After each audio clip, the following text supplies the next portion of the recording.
fuck? They didn't even cut it? Yeah, it's the morality police, dude. This is like we would cut the like even if we did like a joke interview where we're just like wasting Cuomo's time, we would be like, yeah, we should take out that. Yeah, that's crazy. I just noticed the product placement. no, Dude, it's all over his head. He has appealed to that need, to that feeling, with what I consider very simplistic solutions that would never work, but at least he's talking to them. He also... bonus effects. It's just like such bad campaigning, because like negative campaigning like this doesn't work at all ever anyway, and it certainly doesn't work if you're trying to take down an objectively popular measure and you're also doing a shitty job lying about it, because like the rent freeze thing is for rent stabilized apartments, and it literally is something that the mayor could do. Now obviously Mayor Adams apparently is trying to rat fuck Zoran. Have you heard about that? Yeah. Like, dude, they're such pieces of shit, dude. I swear to fucking God. The fact that he apparently has waited out the appointment filings in an effort to ensure that like he puts in the 9 people that make this decision to make sure that there's like a majority that won't actually allow a rent freeze to take place is such a scumbag thing to do. But that's how that structure works.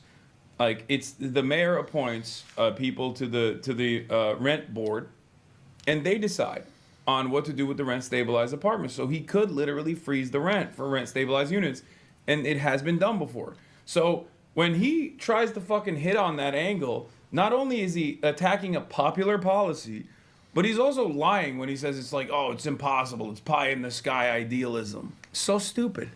Was very good on social media. He's very good on social media. Yes. He's basically a content creator. Well, he's younger. He's he speaks very well. He's a likable enough guy. How old is 33? 33 years old. Yeah, he is. Yeah, his mother is a noted film director. Yeah. He was a rapper, artist, and he had very good social media presence.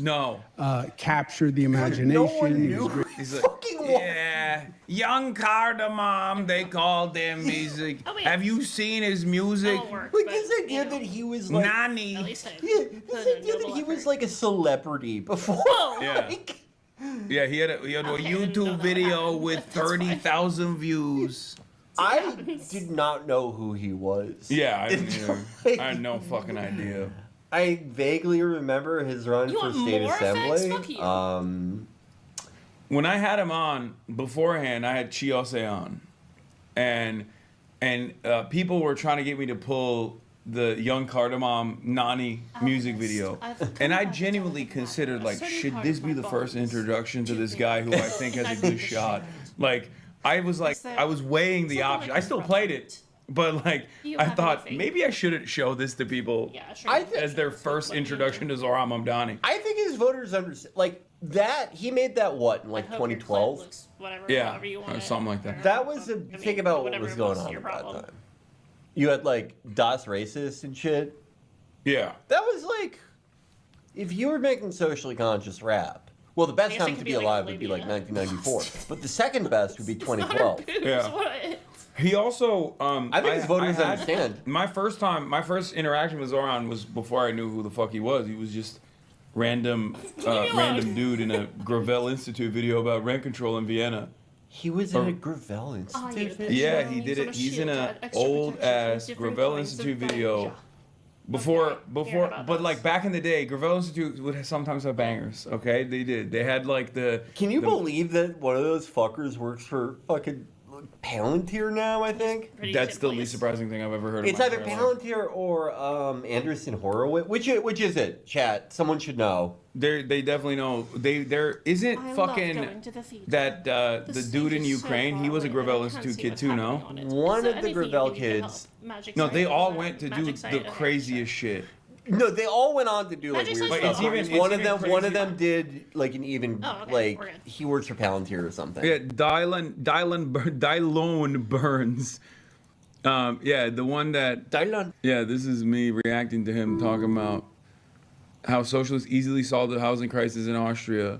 and saw 60,000 new apartments constructed in the first year of its existence, built by the government and financed by taxes on the rich. This is what I meant when I said I kind of gave up on the way I looked out, painting my nails, fucking wearing the ugliest shirts I've ever done seen. It was ass, dude. Well, they're just like, oh my Profit. god, wow, that's him. Yeah, So long. August 28th, 2021. Why did this happen to the Gravel staffers? I feel like it needs to be studied. I mean, it's just politics. Super, like, be aware of extremely precocious, very Oh, could I politicized, sell this to that one guy? kids. Maybe I could. Like, it's usually like, everyone likes to make fun of those posts, right? Where it's I'm holding off like on a making 19-year-old any and they're like, more my of that shit political until we journey. get some When I more, was 12, I was a of my syndicalist. When I ingredients, was especially 13, to I go was with a the death Aurora. Oh, yeah, I don't love have those anything posts. for It's So that. they're That's so really funny, awful. but like, and part of it, like the extreme swings and the extremely short time frames, that is sort of a modern phenomenon. But kids who are very precocious about politics and really into getting praise and like attention from adults for their how astute they are, those are the people that like will always like undergo crazy swings and end out like just burning out and reverting to mean and For like an just experiment, I need to clawing try at to whatever implement magic. amoral You do sell potions, right? social mobility vehicle they can land. Hey, in. you just gotta pick a lane and stick to it, okay? If your Maoist Our World is sorry, you're stuck. No more changes. I mean, I'm not even against the idea of like everyone changes those, but like if you are 1 year okay, you're like I'm a Dem sock, then the next year you're like Oh, the craziest one is Calla Walsh, I think. That's what you're talking about, right? no, Cal Walsh is like the opposite. Yeah, She was like a Warren person. Yeah, now she she's went from like, Warren to like to. I mean, she does a lot of the I'm not gonna I shit need a on her. I'm not gonna potion. disparage her. I She don't does know, more right, than right. she does more than I That's ever close. can and ever will. Even though there is that one video where she says thought like I had indigenous drones or something in the Iranian factory that lives in my mind, but I mean, that's the Warrenite in her, is what I mean. Yeah, Like, yeah, you yeah, never, yeah. you never Whatever. never take the Holocaust number tattoos off of your body. It stays with you. Whatever, like. I mean, like, she's got like a one lot too. more I don't really balls know than what like it is. most. I can Yes, try yes, to yes. do No, it. Cal Wash is awesome. It looks like it's She's like, awesome. It She's, goes down uh, to the left. She is, for those who don't know, They're- she used to be like a Warren campaign person, I think, and then Yeah. like she was like a Warrenite, Oh, wait, and then she I was became like, like a super anti-imperialist, direct Okay, action never mind. kind of person who like will. I think Wait, she no, was no, on wait. Palestine No, Action, sorry. right? Yeah. Here in America. Where is she? Like when you see people like shut down I gave my asset Elbit protection Systems person offices that and stuff, one. like those are. She got charged. Yeah. They're really trying to like string her up for like the direct action and Elbit Systems. Allegedly, thing. she Yeah. did not do anything. Right. I said they're trying to string her up. Like, Yeah. jam her up over Yeah. fucking bullshit. But no, yeah. Really But want I- an acid even protection that- I- potion saved. I That's think crazy. like by Okay. big swing, I mean like when you go okay. Like in 3 years, you somehow land on like 3 positions that are not even like adjacent to each other. Yeah. Yeah, big swings. Unless it's my goat, the phalangist fucking Hillary Clinton.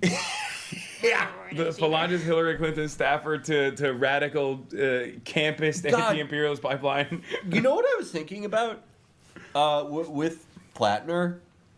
I was just thinking about this.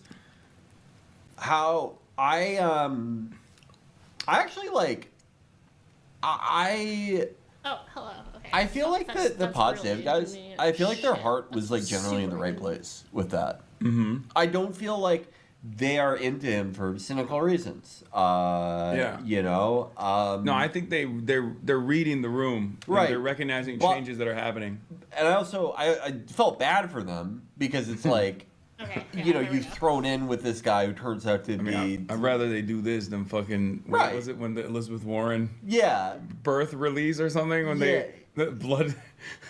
What was the suggestion where they were like DNA. the DNA? I mean, I I've been in that one. what I was thinking though is like, like it would be so much worse for them to like back off, because that makes you look like untrustworthy and like insane if you just at the drop of the hat like fuck this guy. But I think it's tragic for them because you only pick up any degree of a sixth sense for realizing someone's like not like an op or like fucking agent provocateur or anything exciting like that, but just like when someone's like kind of nuts or stupid, where it's like you don't take one look at him and you're like, oh, I bet he has a fucking totem cop, but you're like, okay, I know like the type. I know this type of person, and because they didn't have that experience of like, bro, I don't that we've had of like interviewing someone and then like a month later they're like, I'm Jesus Christ, and I'm fucking they're too far invested in the not even like the normal pipeline, but like very buttoned up pipeline. So they've never encountered a crank before. Right. And they've never encountered a genuine stupid before. Yes. Because like even the most genuine stupid, when they're like a mainline Democrat, they're so buttoned up to have gotten to that position. And they constantly got a bunch of staffers up their ass that they don't understand how like real people in the real world are very unstable. Yeah. Like they can show you things that you could not imagine. I will go one step further. I think, there have been a ton of situations, not as like, either funny, usually not as dramatic or as big of a deal as the Race Plattner thing, right? But someone who is very good at like grabbing attention and actually, pretty decent at holding a crowd's attention, right? Am I crazy? and like culminate, like sort of creating a base of support out of nothing. A lot of times, the ability to do those things go hand in hand with being insane, and it's hard to fucking pick one out of the other. You only get any type of a meter for it when you are unfortunate enough to like talk to so many insane people that end up like making like just embarrassing you or doing something that you put together a few common threads there, and hopefully you don't step in it again. But for that, like maybe that's what this is for them. Sometimes stupids can surprise you.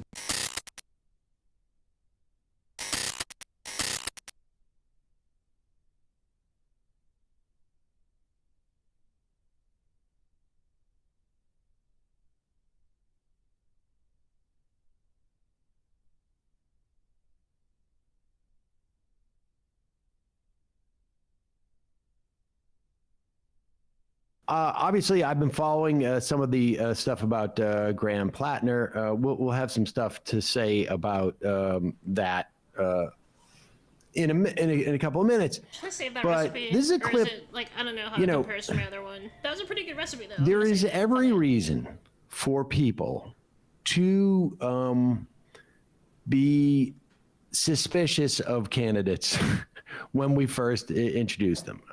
When we first introduced them. Every reason. Folks got burned on Fetterman. There were indications that there might be an issue. I'm also not convinced that his physical health issues didn't really implicate this stuff. Because, I mean, you have a whole staff. The turnover in Fetterman's staff has been like almost total. I think it's 100%.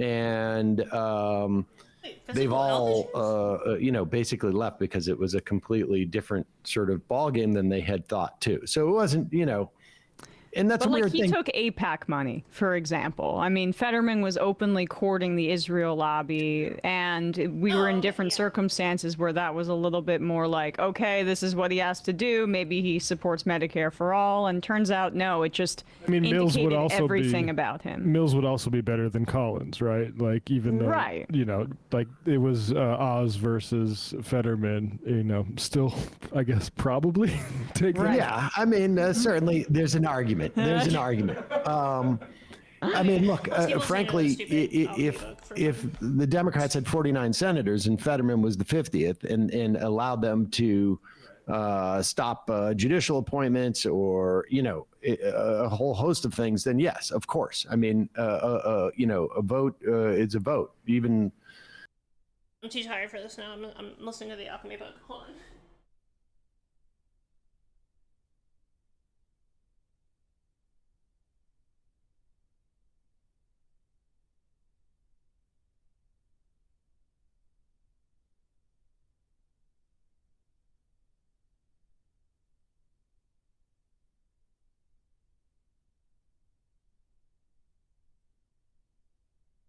Of all, Aristotle, 384 to 322 BC, devoted substantial attention to the nature of matter and change, devising theories and ways of thinking that would prove highly influential and fertile for further investigations.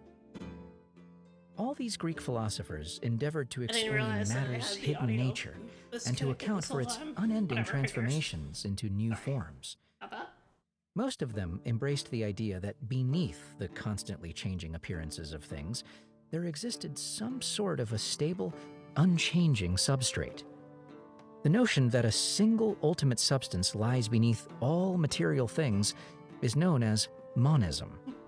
For Thales, this ultimate substance was water. For Democritus, imperishable atoms. For Aristotle, what he called first matter or prime matter, proton hyli. Empedocles' four elements, strictly speaking, represent a position of pluralism, since he implied that more than one kind of ultimate matter exists. But he nevertheless maintained the idea of a constancy beneath change. So far as we know, however, these natural philosophers had only a second-hand acquaintance with the practical knowledge of the crafts. In the cosmopolitan crossroads of Greco-Roman Egypt, the two streams of craft traditions and philosophical traditions coexisted. Their merger, probably in the 3rd century AD, gave rise to the independent discipline of alchemy. The intimate mingling of the two traditions is evident in the earliest substantial texts we have about Chrysopoeia. These writings come from a Greco-Egyptian alchemist who would be revered as an authority for the rest of alchemy's history, and the first about whom we have any reasonably substantial or reliable historical details, Zosimos of Panopolis. Zosimos of Panopolis. Zosimos was active around 300 AD. He was born in the Upper Egyptian city of Panopolis, now called Akhmim. We know that he was not the first Chrysopoean, because his writings refer to earlier authorities, and even to rival schools of alchemical thought that had already developed by his time. No! Of these other schools, we know absolutely nothing, save what he writes in criticism of them. Zosimos is thought to have written 28 books about alchemy. Alas, most of what he wrote is now lost. We have only scraps. The prologue to a book titled On Apparatus and Furnaces, sometimes called the letter Omega, under which letter it was once classified. Literally, just several chapters from other works, and scattered excerpts. Some of Zosimos' writings are addressed to Theosebia, a woman who seems to have been his pupil in alchemical matters. I'll take these two. Although whether she was a real person or a literary device, we will never know for sure. I'm splurging. We're going Despite the fragmentary nature of what survives and the difficulty in interpreting it, these writings provide the best window we have onto Greek alchemy. Surprisingly, these early texts establish many concepts and styles that would remain fundamental for much of later alchemy.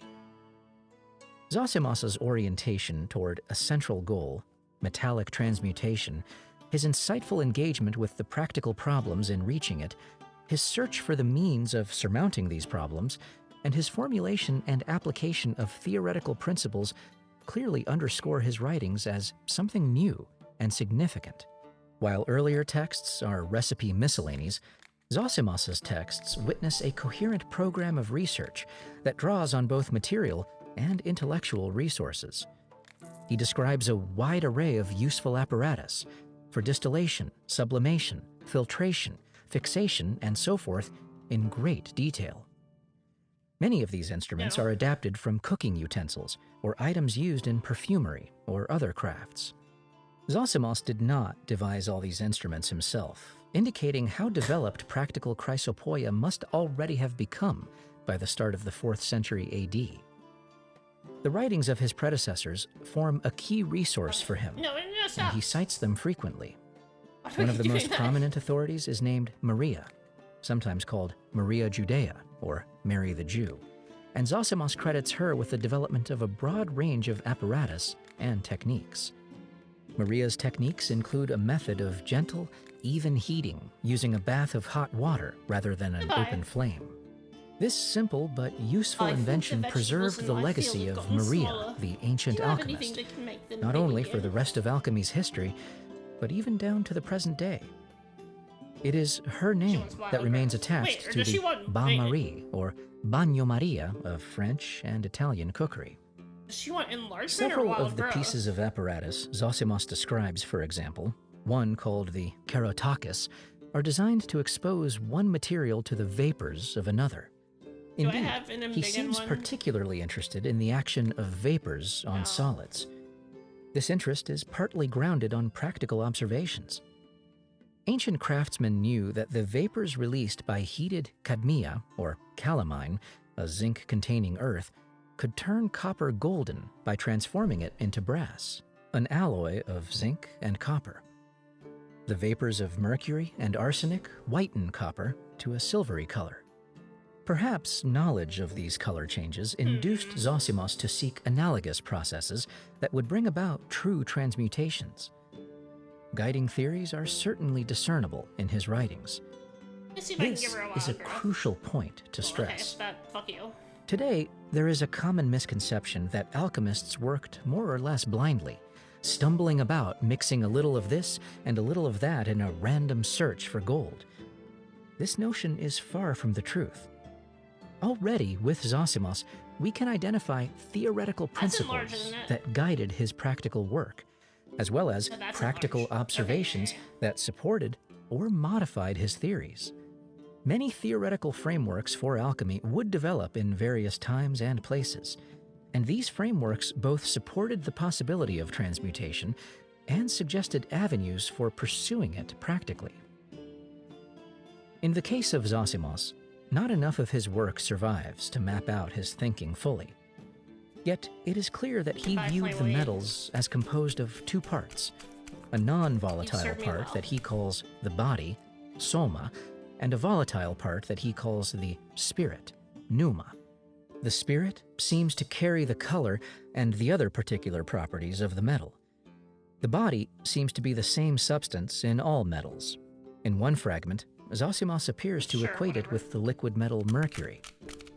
Thus, the identity of the metal is dependent on its spirit, not its body. Accordingly, Zosimos uses fire in distillation, sublimation, volatilization, and so on to separate the spirits from the bodies. Joining separated spirits to other bodies would then bring about transmutation into a new metal. Across the gulf of ages, Zosimos's observant, active, questioning mind makes itself apparent. In one passage, he notices the disparate effects of sulfur vapor on different substances and expresses his astonishment that while the vapor is white and whitens most substances, when it is absorbed by mercury, which is itself white, the resulting composition is yellow. Always ready to criticize his contemporaries, Zosimos chides them by saying that they should inquire into this mystery first of all.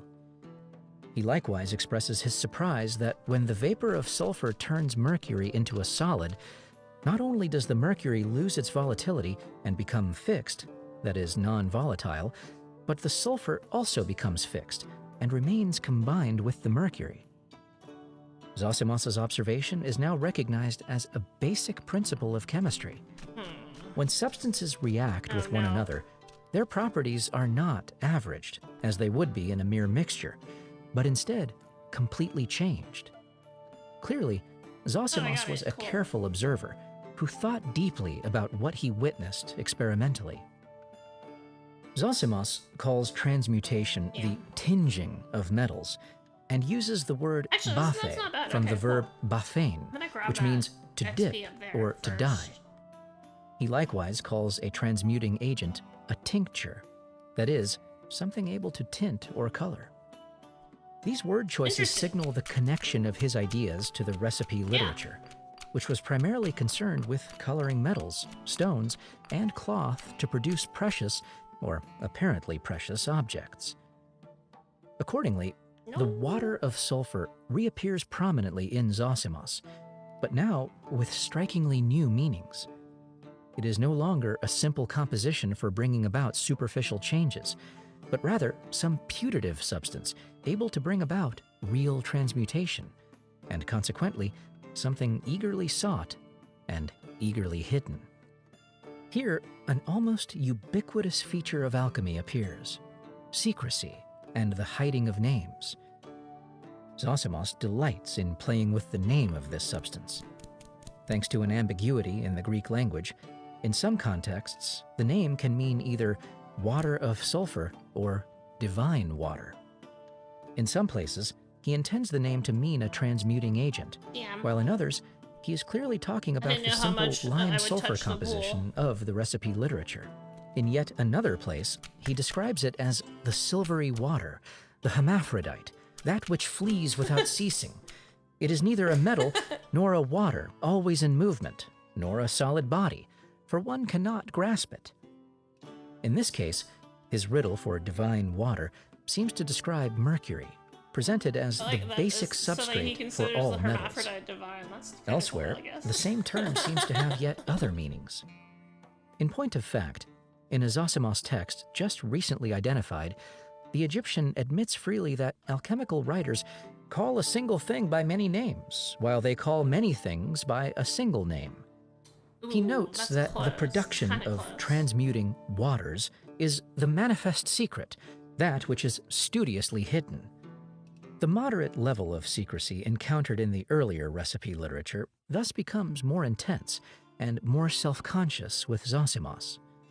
Such secrecy would wax and wane in intensity, but never disappear for the rest of alchemy's history.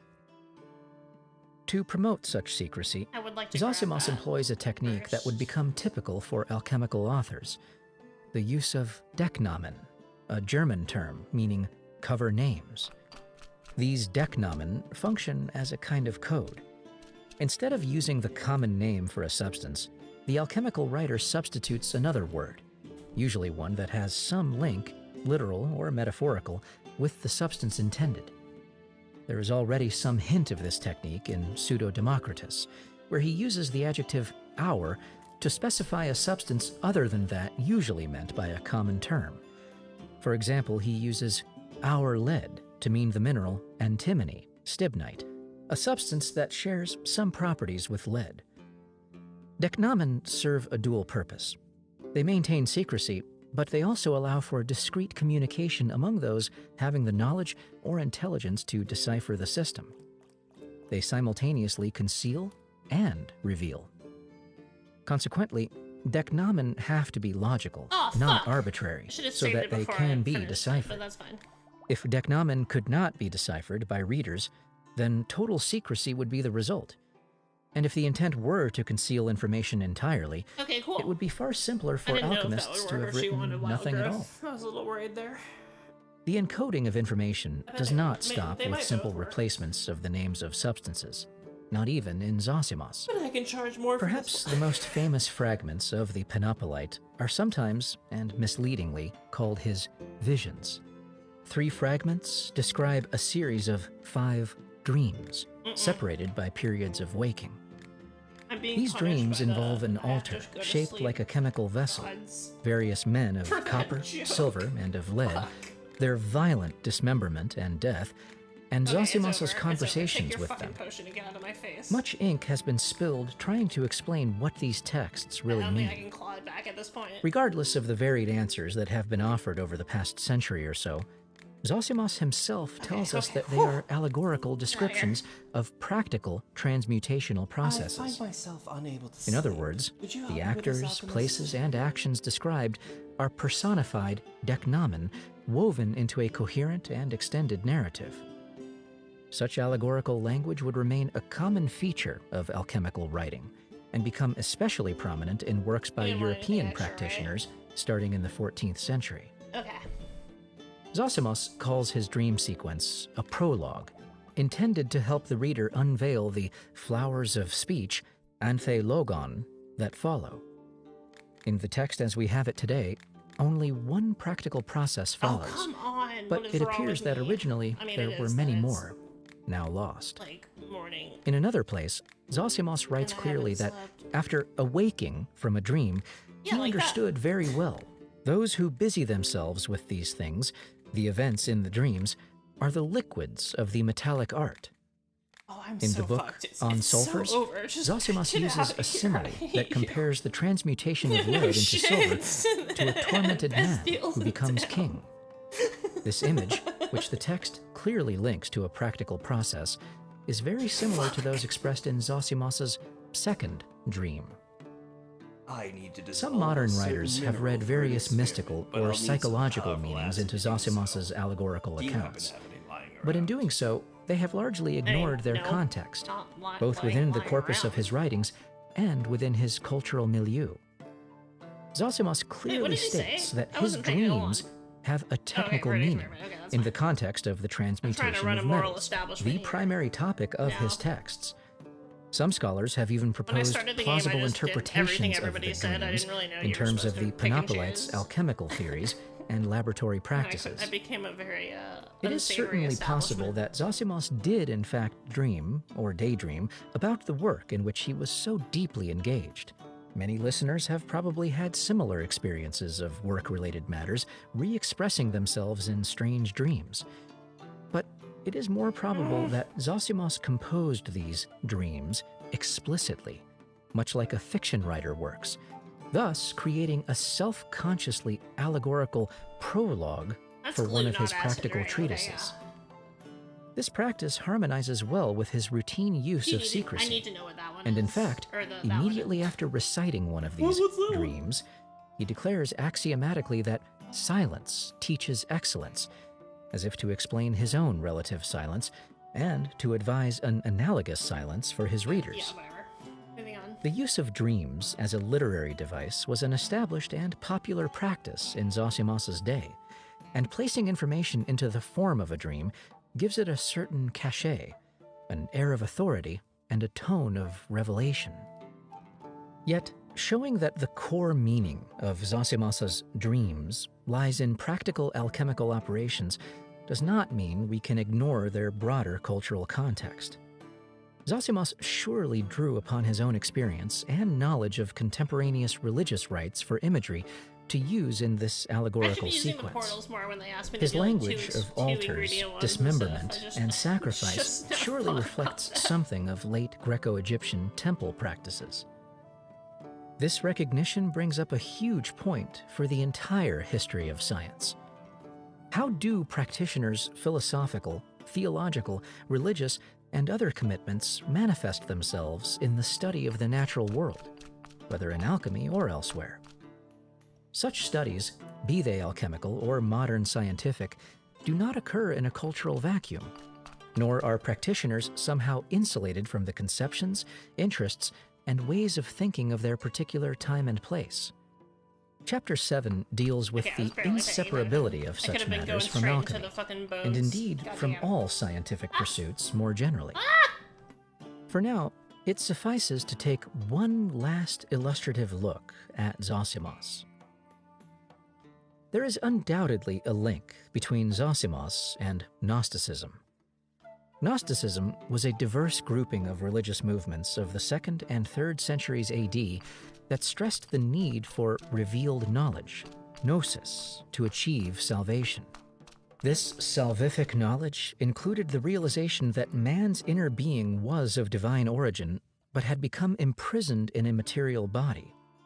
Knowledge was necessary to overcome man's ignorance, or forgetfulness, of his origins, enabling him to begin liberating himself, that is, his soul, from subjection to the body and its passions, and to the material world and the evil forces that govern it. The Gnosticism widespread in Zosimos's Greco-Egyptian milieu surfaces clearly in two places in his writings. One is the prologue to his On Apparatus and Furnaces, and the other is the fragment called The Final Account. The question is how and to what extent Gnostic ideas play a role in Zosimos's alchemical ideas. In the first text, Zosimos rails against a group of rival alchemists who criticize on apparatus and furnaces as unnecessary. He counters that they think this way only because they are using phony tinctures, transmuting agents whose apparent success is actually the result of spiritual beings called daemons.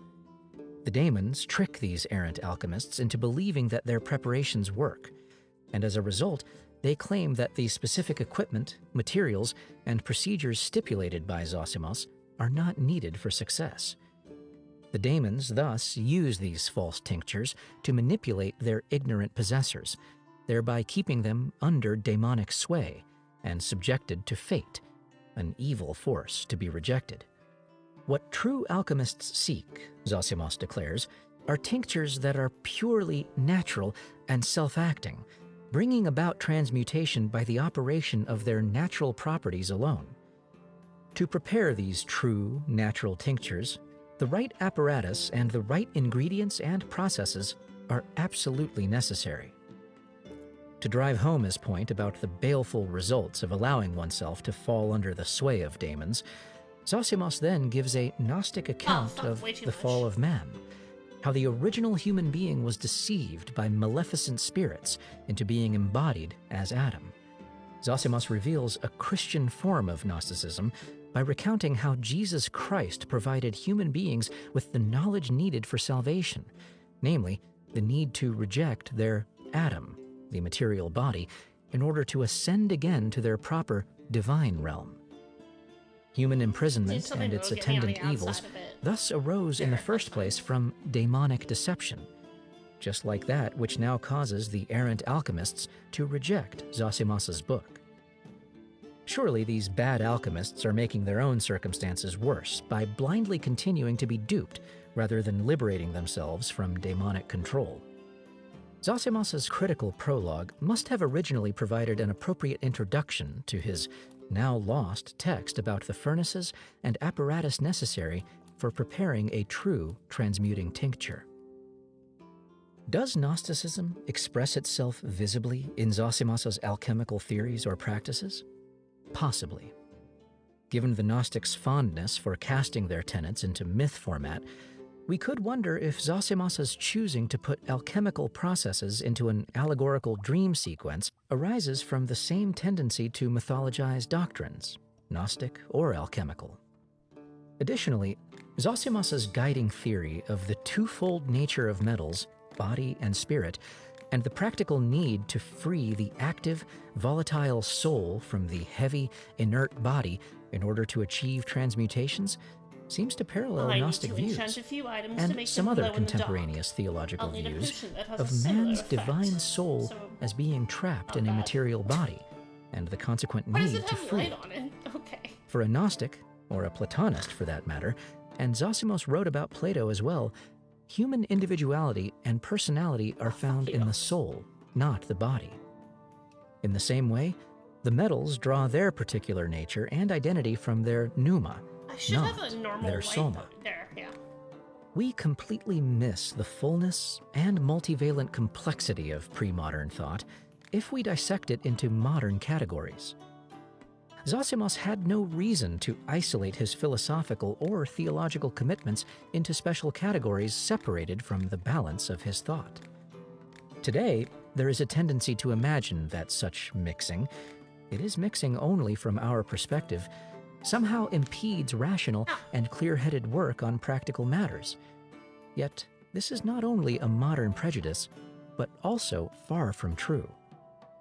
Zosimos's methods, like anyone else's, of thinking about, conceiving, and interpreting his work could not help but be influenced by and draw on the totality of the way in which he conceived of the world as a whole. Thus, it is incorrect to say that alchemy for Zosimos was itself a religion, and an exaggeration to say that his alchemy was Gnostic. Yet, it is equally wrong to imagine that Zosimos could, or should, turn off his ways of thinking, his mental landscape built upon contemporaneous Gnostic, Platonic, and other commitments, when at work on practical alchemical processes. Even modern scientists cannot do that, although some of them convince themselves that they can, perhaps under the trickery of a daemon named pure objectivity. Before we leave Zosimos's time and place, there is one more piece of context to add. If scholars are correct to date Zosimos's activity to around 300 AD, then he witnessed not only Emperor Diocletian's violent suppression of a rebellion in Egypt in 297 to 298, but also the attempted destruction of alchemy's literary heritage by the same emperor. It is reported that Diocletian ordered all books written by the Egyptians on the chemia of silver and gold to be burned. The source, an account of the martyrdom of Christians during Diocletian's persecutions, claimed that this measure was taken to prevent the Egyptians from amassing enough wealth to rebel again. However, if indeed this book burning took place as reported, it may have been related to Diocletian's empire-wide monetary reforms, which included the replacement in 295 to 296 of Egyptian provincial coins, minted at Alexandria, with standard Roman currency. The 3rd century AD witnessed a steady monetary collapse for the Roman Empire. Mints increasingly debased the currency by striking coins containing less and less precious metal, thus widening the gap between the coin's face value and their intrinsic worth. The amount of silver in the coin called the Antoninianus, for example, dropped from 52% to less than 5%. Many issues of bronze coins were given a superficial silver or merely silvery coating to make them appear to be worth more than they really were. Diocletian's solution, which ultimately proved unsuccessful, was to issue new coinage. Since the Egyptian books often described means of mimicking precious metals, hiding the debasement of alloys, or in the ideal case, producing new gold and silver, it seems that these sorts of processes would be the last thing a ruler intent on monetary stabilization would want to have around, especially in the hands of a rebellious province of the empire. Significantly, a substantial number of late antique coins made of imitation precious metal have recently been identified, and the composition of some of them is strikingly similar to what would be produced following the recipes in the Papyri and Pseudo-Democritus.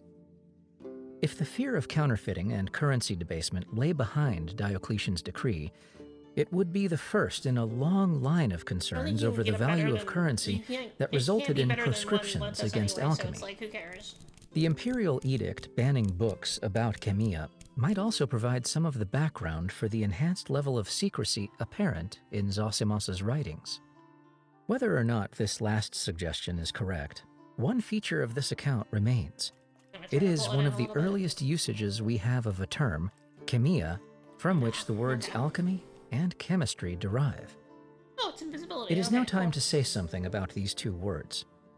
As with so much of alchemy, many unreliable claims have been made about their origin. This situation dates to the alchemists themselves, who loved to indulge in drawing fanciful etymologies in order to make various claims about their discipline. A common practice in antiquity was to trace the name of a thing to that of a mythical founder. Hence, Rome draws its name from the mythical Romulus, for example. Zosimos refers to an early alchemist named Chemes or Chimes, and in another passage claims that the art was initially revealed by an angel in a book titled Chemu. Zosimos undoubtedly drew the germ of this notion from the apocryphal Hebrew Book of Enoch, or First Enoch, wherein fallen angels teach the productive arts to mankind. But even modern texts about the history of alchemy or chemistry often present unlikely origins. One popular notion is that chemistry derives from the Coptic word cheme, meaning black, alluding to the Black Land, Egypt, in reference to the color of Nile silt. Wow, really? There is some support for this notion, since the 1st century AD writer Plutarch notes that chemia was an old name for Egypt. Hence, according to this theory, chemistry would literally mean the Egyptian art. Less plausibly, others have linked this derivation to the Black Stage, a crucial step toward effecting transmutation, or to the imagined nature of alchemy as a black art. But the word more likely has a Greek origin, given that Greek was the language both of the earliest alchemical texts and of literate Greco-Roman Egypt. The chem of alchemy and chemistry very probably derives from the Greek keo, which means to melt or fuse. Keo also gives rise to the Greek word kuma, which signifies an ingot of metal. Since most of the early chemical practices involved the melting or fusing of metals, this etymology certainly seems the most plausible and reasonable. The Greek word for the subject is then chemia or koumia, literally an art of melting metals. A predominantly Greek etymology does not, however, rule out a double meaning that draws also on the Coptic root. By the way, the use of the word alchemy in referring to the Greco-Egyptian period could be seen as an anachronism, since that word is an Arabized form of the older Greek term. The al of alchemy is simply the Arabic definite article. So what Zosimos and his contemporaries practiced should perhaps be called chemi, but more on terminology later. Later Alexandrian and Byzantine authors. Several Greek texts about chemia dating from after the time of Zosimos down to the 8th century survive. Most are commentaries on earlier material, and as is the case with so much of early alchemy, several of their authors await further and more careful study.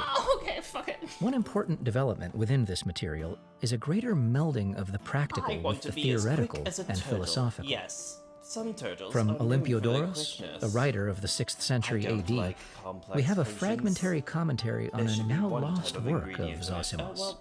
This Olympiodorus may very well be the philosopher of the same name who wrote commentaries on Aristotle.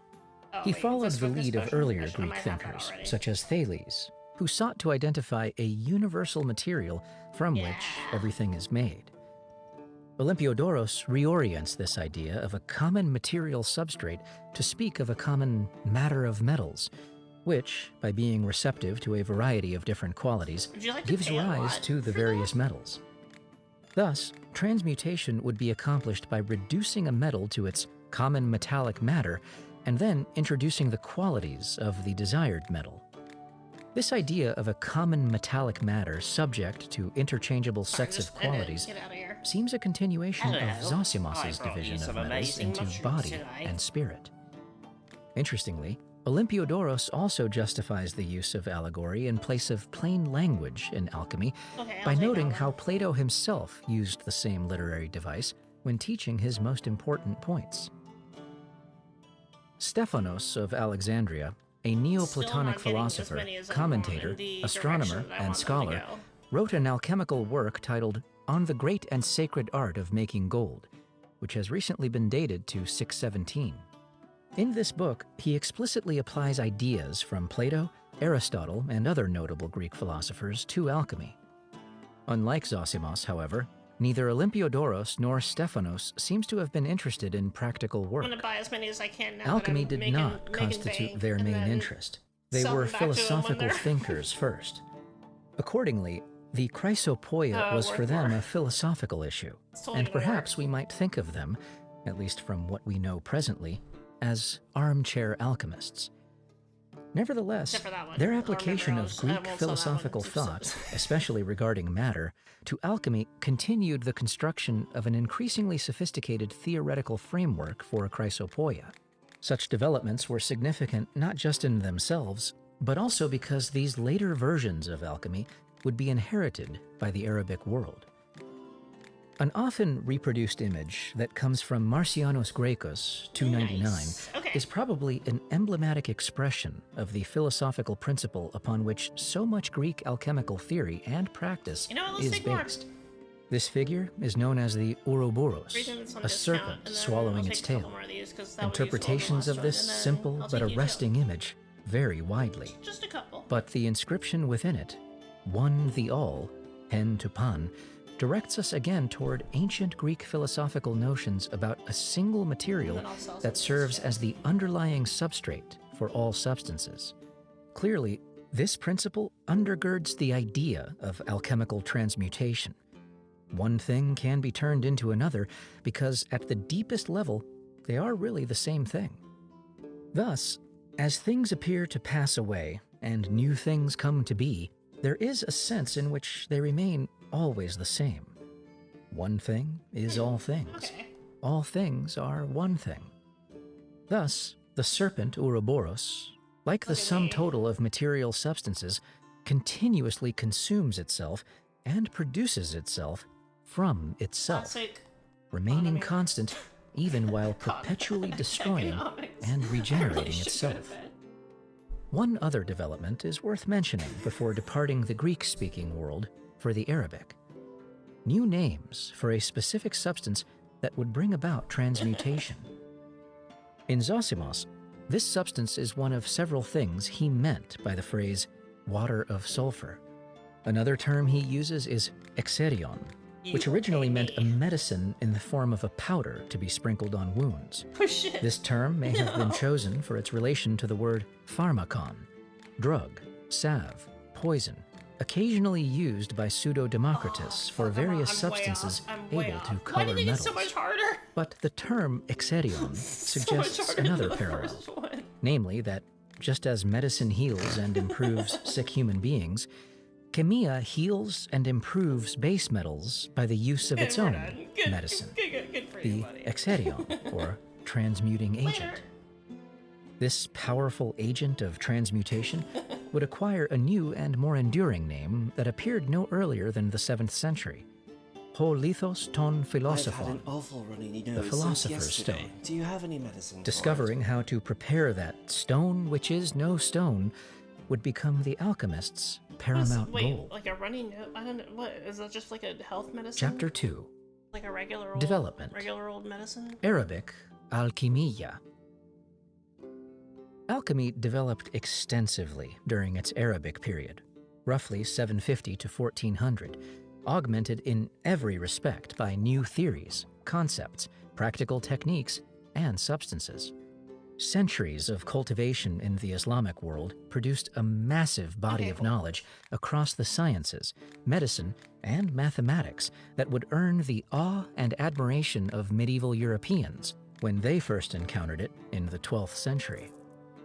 Yet, although medievals recognized the wealth and importance of Arabic scholarship, that esteem gradually eroded in later generations, until the contributions and even the names of influential Arabic authors became confused, forgotten, or even suppressed. Thus, despite the importance of this period for alchemy and for the entire history of science, our knowledge of it remains very incomplete.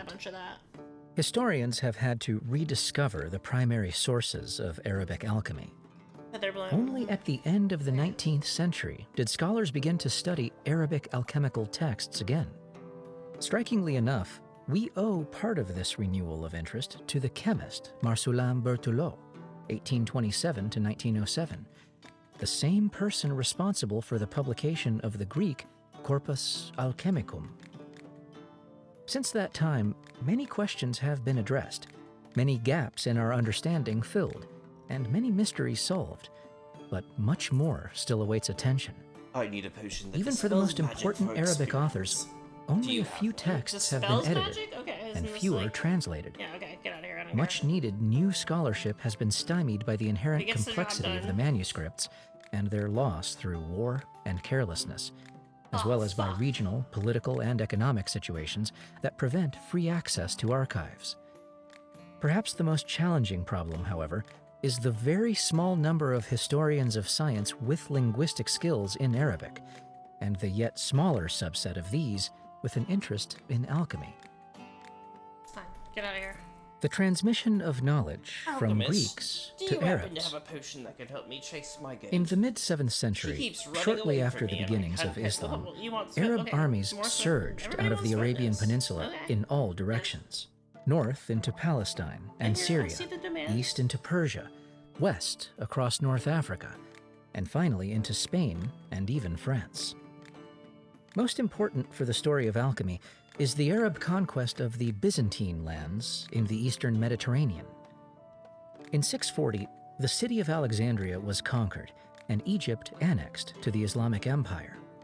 There, and in other formerly Byzantine holdings in the Middle East, the nascent Muslim world came into close Okay, that was contact pretty with easy today, Greek ideas and surprisingly. culture. This intercultural contact strengthened in 661 when Muawiyah, the second caliph, successors of the Prophet Muhammad acting as leaders of Islam, of the Umayyad dynasty, established his capital at Damascus, in the heart of what just 30 years earlier had been Byzantine land. Thus, although the Umayyad caliphs were Muslim Arabs, their subjects were largely Byzantine Christians. The new Muslim rulers were skilled in warfare, but not in running an empire. So they needed to employ experienced Byzantines as administrators, architects, and planners. This socio-political situation offered ample opportunity for the newly arrived Arabs to learn Greek ideas. Thus, a translation movement began, slowly and haltingly under the Umayyads, but greatly accelerated under their successors, the Abbasids, who moved the Islamic capital east from Damascus to the new city of Baghdad, which they founded in 762. There, a host of translators labored to render hundreds of Greek books into Arabic. The writings of Aristotle and Plato, the mathematics of Euclid, and the medicine of Galen and Hippocrates, as well as practical treatises dealing with technology, mechanics, and of course, chemia. We used to think we knew exactly how Greek chemia first established itself in Arabic culture as alchemia. The story begins engagingly enough with intrigue and murder at the Umayyad court in Damascus. Khalid ibn Yazid, died 704, was a young Umayyad prince, grandson of the Caliph Muawiyah. When Khalid's father died in 683 while besieging Mecca during a civil war, Khalid's elder brother succeeded to the caliphate, but died the next year at the age of 22, and possibly not of natural causes. Because of Khalid's youth, the caliphate was then given to a relative by the name of Marwan, with the condition that Khalid would succeed him. But Marwan then married Khalid's widowed mother, promised the line of succession to his own two sons, and declared Khalid a bastard.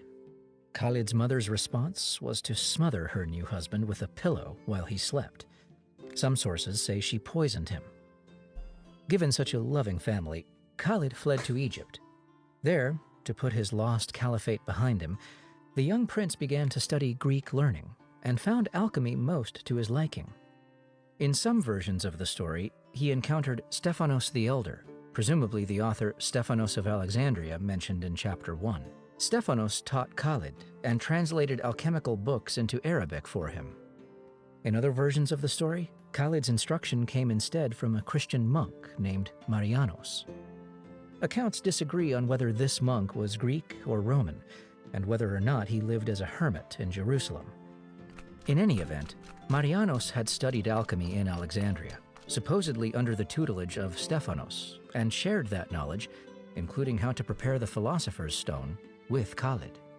The prince himself then wrote several alchemical works to preserve the instructions he had received. I don't actually necessarily believe Khalid's a lot of books, the and his status as the first Muslim for whom medical, astronomical, and chemical writings were translated, are already recorded in a 10th century Arabic source, as is the Christian monk Marianos. Marianos' books are known today in both Latin translation and in Arabic. That is fascinating. Unfortunately, this tidy and engaging tale is pure fiction. The books bearing the names of Marianos and Khalid ibn Yazid are actually compositions dating a century or more after the lifetimes of their reputed authors. Yet, there are some consolations for those who like the story. It remains plausible, although there is no clear evidence for it yet, that Egypt was a site for the transmission of the first alchemical texts to the Arabic world. Even if Khalid was not involved, the transfer probably began to take place sometime after his death in 704. As for Marianos, Greek knowledge probably did come to Arabic readers at first through the intermediacy of Christian clerics. There are several well-attested examples of such transmission. But the historical existence of Marianos is unlikely. Nevertheless, although this fictional 7th century monk did not have the distinction of being the first to transmit Greek alchemy to Arabic readers, He would have the honor of being the first bearer of alchemy to another eager readership, some 500 years later. Under the Latinized name Morienus, he will reappear soon. Without the convenient tale of Khalid and Marianos, the early assimilation of Greek alchemy into the Arabic world during the 700s remains obscure. What little we do know of that early period is dominated by treatises written under the names of prominent Greeks. Zosimos' name was used, naturally enough, but so were the names of more famous individuals who never wrote a word about alchemy, such as Socrates, Plato, Aristotle, and Galen. Would I pull off of it if At present, we cannot tell if these texts are original Arabic compositions, translations of now lost pseudonymous Greek works, or some combination of the two. Hermes and the Emerald Tablet. This early period of pseudo-epigraphical Arabic works produced what would become perhaps the most revered and best-known text related to alchemy, Oh, okay, that actually might work. the Emerald Tablet, attributed to the legendary figure Hermes. Hermes, called Trismegistus, from the Greek words meaning the thrice greatest, is a complex layering of Greek and Egyptian mythological and heroic figures. The writings connected with his name are known collectively as the Hermetica and comprise a diverse jumble of dozens of texts of Greco-Egyptian origin. Many are philosophico-theological of a Neoplatonic character and date from the 1st to the 4th century AD. Others are astrological, technical, or magical, and some of these latter date to the 1st century BC. All these Hermetic texts were well known in late antiquity. None of them, however, bears any clear relation to alchemy. Yet Zosimos cites a Hermes as an authority. More significantly, by the 10th century in the Islamic world, Hermes had grown into the founder of alchemy, a native of Babylon, and the author of a dozen more or less alchemical works. His fame and stature continued to grow thereafter.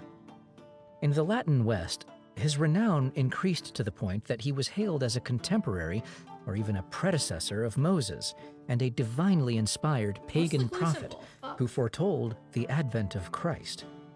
As a result, Hermes is the first and most prominent prophetic figure depicted in the late 15th century pavement of the Cathedral of Siena in Italy. In Europe, Hermes likewise retained his position as alchemy's founder, to the extent that the term Hermetic art became synonymous with alchemy and/or chemistry. As a result of the constantly developing myth of Hermes, the Emerald Tablet, though merely one paragraph long, developed into a foundational text for many alchemists, both Arabic and Latin. It was subjected to myriad lengthy analyses by dozens of authors, including Isaac Newton.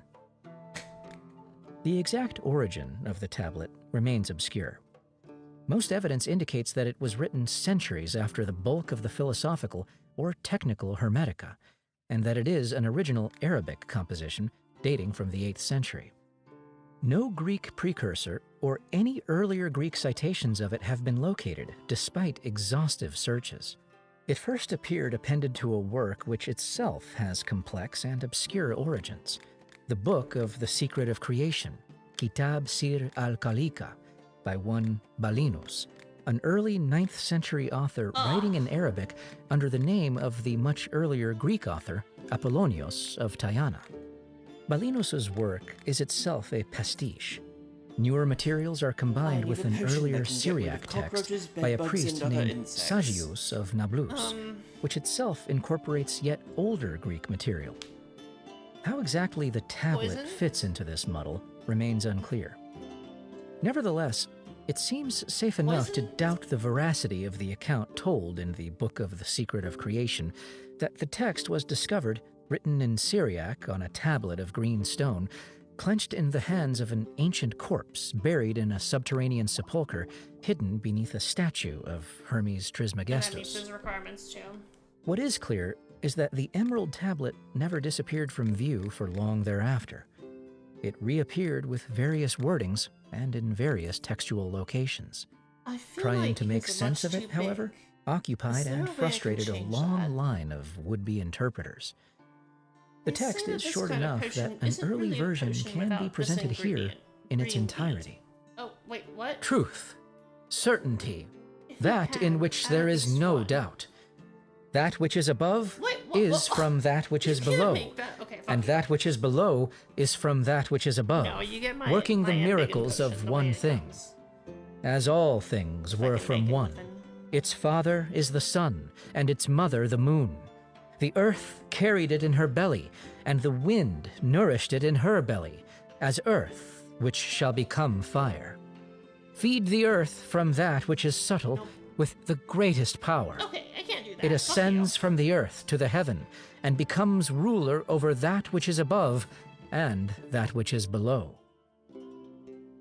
We can see how readers more than convinced 3 of the types of antiquity and ingredients, she importance said. of this text She wants could have dream spent roots, many dream sleepless nights something, striving dream to weed. discern its meaning.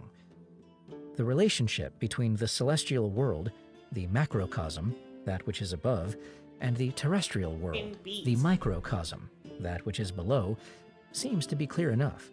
There also seems to be a reference to monism. All things were from one, akin to the meaning of the Ouroboros. But what is the it, whose father is the sun? Generations of alchemists believed that it was the philosopher's stone, the agent of metallic transmutation, and thus that the tablet contained secret information about how to prepare that precious substance. But what are the sun and moon? Dry and wet principles, perhaps? Gold and silver? Where is the Which one's Earth's fucking belly? green bean? I don't have any of How that, I and guess. with what subtle thing are we supposed to feed the Earth? It is far from clear that the unspecified it has any relation to the stone or to practical alchemy at all. The mysteries of the Emerald really Tablet, inconvenient, both its too. origins and its meaning, are not likely to be resolved anytime soon. There is a Oh, wait, no, she curious wants to anecdote fucking shrink. dating What am I- from the what am I 10th talking century about early Arabic interest in alchemy. The historian why I should go to Ibn bed. al-Faqih al-Hamdani describes a visit made by Umara ibn I don't care if Hamza, you- I don't care if the you want ambassador to from or not. Caliph Like, is there al-Mansur, green bean in that? to the No. Byzantine emperor, probably Constantine V, Make her stupid sometime potions. between Let's try it. 754 and 775. According to this account, the emperor showed Umara several impressive wonders of Constantinople, including storehouses filled with bags of white and red powders. In the sight of the Muslim ambassador, the emperor ordered a pound of lead to be melted and threw a small amount of the white powder into the crucible. The lead was immediately turned into silver. Oh my god. Then a pound of copper was melted, and upon adding a pinch of the red powder, it was transmuted into gold. Umara reported this wondrous feat to al-Mansur, who then suddenly developed an interest in alchemy and ordered Greek works about it translated into Arabic. Whether this is a faithful account of what You know what? Umara reported or a later rewriting of events, I'm not doing at it. least the timing is right.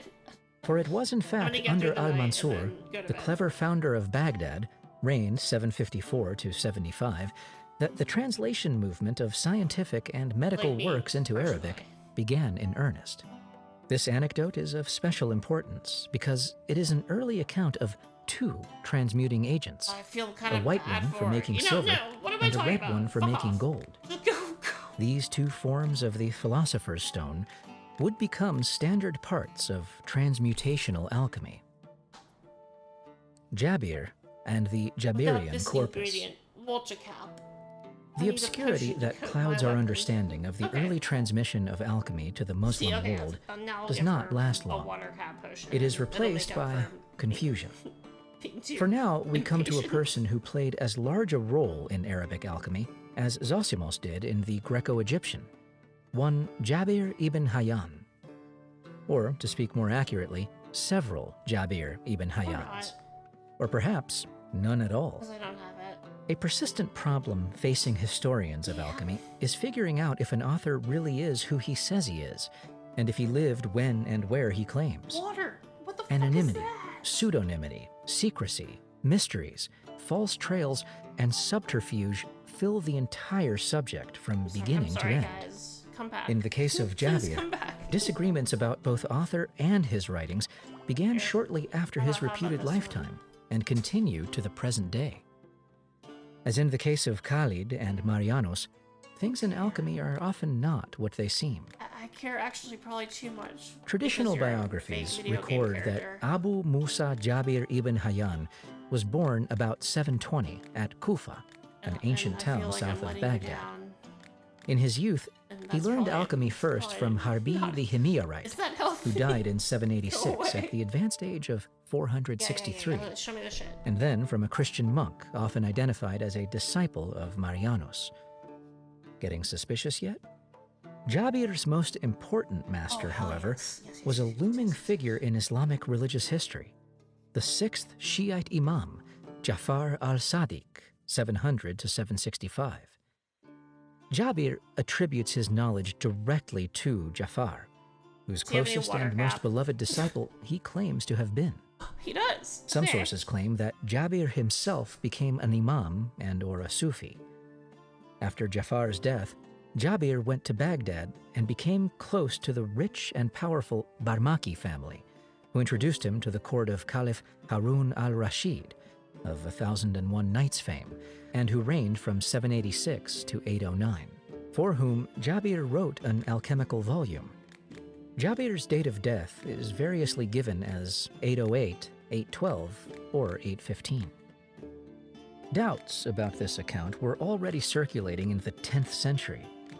The Baghdadi bookseller Ibn al-Nadim reports that many scholars and elders among the booksellers have affirmed that this man, Jabir, did not exist at all. That's no But excuse. al-Nadim Sleeping rejects is for this the weak. claim on the grounds that no one would write so many books, he lists about 3,000, and put another's name on them. Authoring 3,000 books is not as absurd as it sounds, since these books, kutub, were akin to chapters or short essays of a few pages, not whole volumes. Other Arab writers voiced doubts. The 14th century literary historian Jamal al-Din ibn Nubata al-Misri asserts that the consensus in his day was that Jabir was a pseudonym used by several different authors. Arguments about Jabir raged anew in the early 20th century as historians of science were rediscovering Arabic alchemy. But it was Paul Krauss, a scholar of immense erudition and linguistic prowess, who wrote the decisive work about Jabir. Krauss concluded that the traditional biographies placed Jabir more than a century too early. As evidence, he noted that certain Greek sources to which Jabir refers were not available in Arabic in the 8th century, and that some of Jabir's basic ideas come from that crucial encyclopedic work, the Book of the Secret of Creation, which was composed between 813 and 833, Oh my god, after no. the dates usually given for Jabir's death. Moreover, the bulk of Jabir's writings show the influence of a Shiite movement dating to the end of the 800s. Alchemist. Krauss also argued that many authors were responsible for Jabir's 3,000 books, and that these had been composed over a course of a century. Potions The quality is earliest, important the to Book me. of Mercy, I'm Kitab gonna al-Ramah, debate on was written in the mid-9th century. No This fire book, century. he postulated, Wait, what is that excited one? interest among Shiite alchemists, who either wrote companion pieces for it or interpolated their own ideas into other pre-existing texts to produce new Jabir writings around the end of the 9th century. This group also invented a connection for Jabir to their own historical master, Shiite Imam Jafar al-Sadiq, who does not appear in the earlier Book of Mercy. Further works were added to Jabir's name until the second half of the 10th century. Thus, the Jabirian corpus represents the evolving production of a school of alchemists. There might have been an actual Jabir ibn Hayyan somewhere in all of this, but not one with the biography or bibliography claimed for him. Therefore, when I write Jabir, it is hereafter shorthand for the authors of the writings under the name Wait, what do you Jabir. use for that? Just another healing potion? The mercury-sulfur theory of the metals. Jabir's writings contain practical information about processes, materials, and apparatus, along with a wealth of theoretical frameworks. The most enduring contribution connected with him is the mercury-sulfur theory of the metals. Presented in the Book of Clarification, Kitab al-Idah, This theory has a long history before Jabir. It derives ultimately from Aristotle, 384 to 322 BC, who postulated the existence of two exhalations that emanate from the center of the earth. One is dry and smoky, the other wet and steamy. Underground, these exhalations condense and produce stones and minerals. Jabir's immediate source is not Aristotle, however, but rather that crucial early 9th century work, The Book of the Secret of Creation by Balinus. Oh, wait. Zosimos's interest in sulfur vapor and his notion that mercury is the common body of metals may also play an intermediary role between Aristotle and Balinus. The mercury-sulfur theory in Balinus, as recapitulated in Jabir, states simply that all metals are compounds of two principles called mercury, akin to Aristotle's moist exhalation, and sulfur, akin to the smoky exhalation. These two principles, condensed underground, combine in different proportions and degrees of purity to produce the various metals. As Jabir writes, the metals are all of the substance of quicksilver coagulated with the mineral sulfur that rises into it in a smoky exhalation of the earth.